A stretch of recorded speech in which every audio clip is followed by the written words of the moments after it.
Okay, so I was already on my way out, but I've been meaning to do this video. Something came up earlier in the week, as is usually the case, and then that's what prompts me to make the video. So this has to do with bankruptcy and discharged accounts.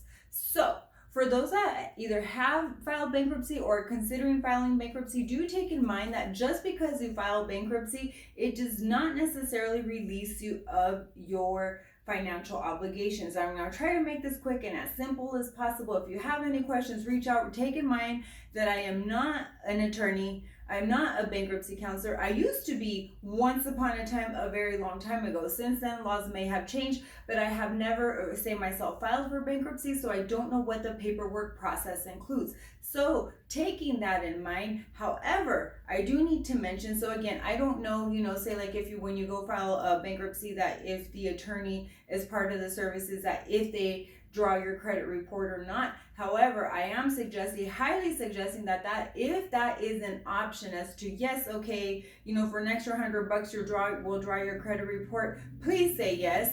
You want to make sure that all the accounts are listed. Again, there's chapter 7, chapter 13. Listen to your attorney as to how you're going to file, which one of those pertains to you.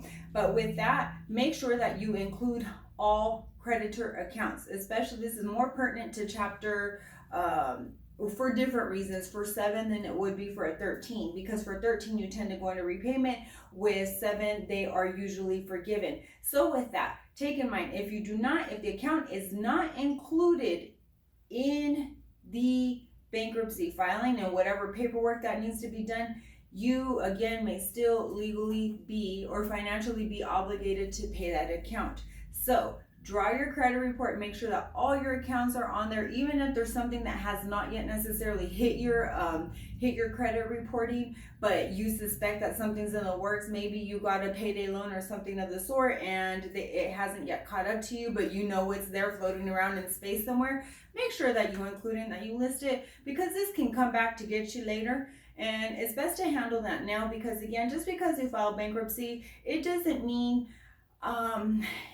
it doesn't necessarily forgive you all debts unless it is included. So I know that I said the same thing many times, because that's how important it is.